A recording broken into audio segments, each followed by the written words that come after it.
Hey guys, it's Sean at eMiniSchool. It's June 22nd.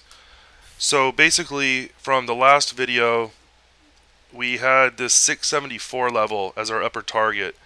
That was the level to complete this last move up. Okay, so we've had this level for a while. We've been waiting for it to get hit. So on this gap, we really wanted to sell out of all long positions. Okay, so that was in the last video. We did an email on that.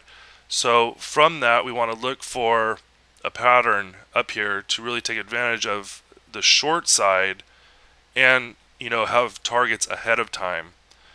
So our target today was basically the 643 level. We actually had a little bit lower of a target than this because this target was off of today's move. So we couldn't have got that until the action today. So, but from last night we had I think it was 642 as our lower level for today, which I don't believe was hit.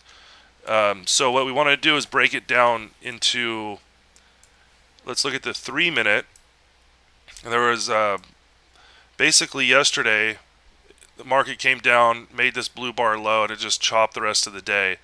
Today we gapped down, we went back up, we tested this high, and really no signal right there. We're just kind of waiting for a pattern to develop. And from there we had a really nice pattern. Okay, we had this topping pattern, a Gartley pattern. So we have this pattern at the top of our wave, that target. So we're waiting for levels to be hit and then patterns to develop off of it. And then we put in the indicator and wait for it to give us the signal. This is the best way to trade because you're going for bigger moves and you're not so consumed with all of the noise. The noise, you'll lose money. You can't trade noise consistently. So off of this pattern, okay, it's Gartley pattern, we basically roll over and we have a target of 100% of this pattern, okay, which is here. That's our target for the trade from the entry.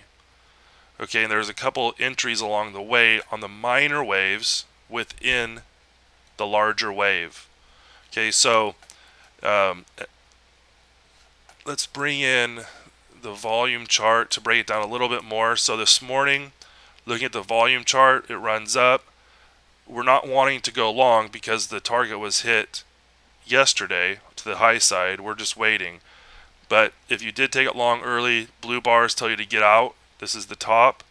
Okay, it comes down. We get blue bars again. Okay, we go a little bit lower. But we're basically still watching. Okay, here's the entry. We want it to make a move, correct that move, and then give us an entry bar.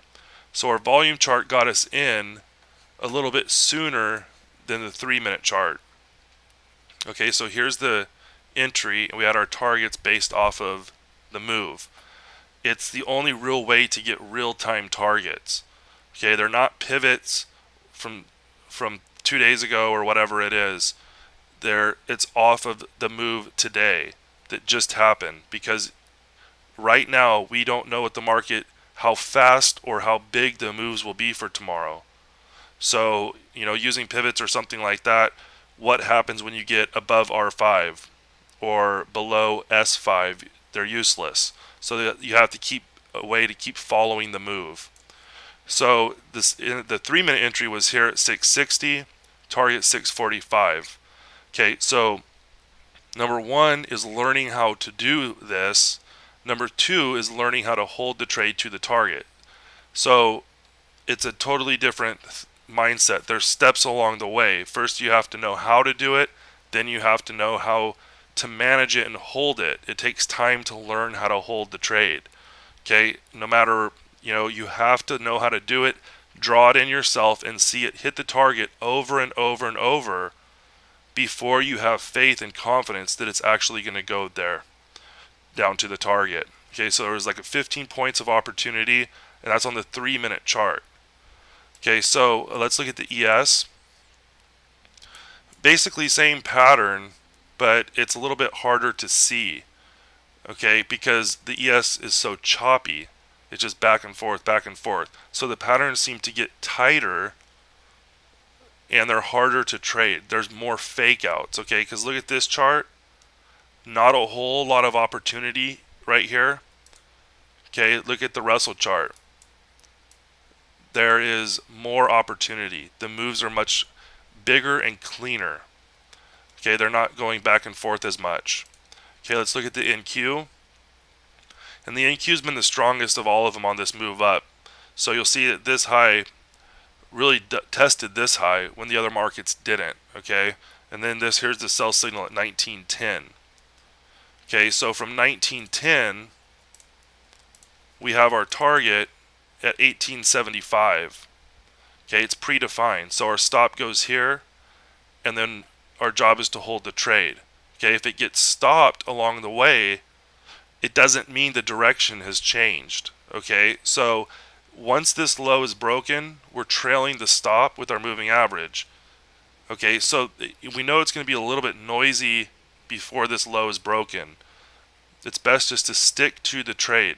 If you get stopped, do not think the direction has changed just because you have gotten stopped. This stop placement might not have been right. You start reversing your thoughts. Okay, and that's not good. That's why we really want to keep an outlook. Okay, so Sunday night when we did the email saying upper targets hit, we're only really looking for shorts. Okay, so we want to wait until that happens. Okay, and looking at this, you can say, well, this is counter trend. It is counter trend to this last move.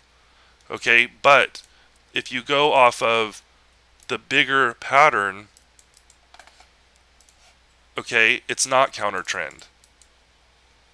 Okay, waves within waves. This is just a minor wave within all of these larger waves. Okay, so that's where the education comes in, is knowing where you're at within it. Are you within the larger wave, or are you trading against that? Okay, so technically this move up, okay, it was very calculated within a point of the high on the Russell. And I think within a couple ticks on the ES, the NQs went a couple points above it.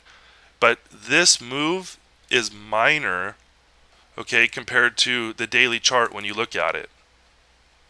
Okay, and it's knowing how to really break this down into something that's tradable like this, because we're day trading, and knowing where high odds levels are of reversals. Just like we had the 605, 606 area as this low, as the projection, we had 674 as our high projection. It went a little bit above it, but it doesn't matter. That's the zone. Okay? So, and it's based off of the true moves that are happening right here. So tomorrow, our outlook, since the lower targets have basically been hit on this leg, we still have 632 on the Russell as our lowest target. So tomorrow we're probably going to be basing a lot, trying to push up, and it's going to be a tug of war. So just the best trade is the second session outlook for tomorrow, because we're really probably going to be choppy. Even though we had a big sell-off, does not mean it follows through. Okay, because technically, looking on the minor direction, this is a correction to this last up move. So we have to play it as a correction until it's proven otherwise. So we're taking it one day at a time. So I'll just show the volume chart one more time. Here was the entry. Stop goes here, and our target's down here. We know the target before we get into the trade, because this move has already completed. So when all of this corrective pattern is taking place, we're waiting, and we know the target. So we know, based on the risk, how much are we going to risk, what's our potential profit for that risk, and it's beforehand. And then it's just learning how to hold the trade with confidence down to the target. And that's basically, why we stick with the colors. It makes it much easier as a visual. So hope this video helps. See you guys tomorrow.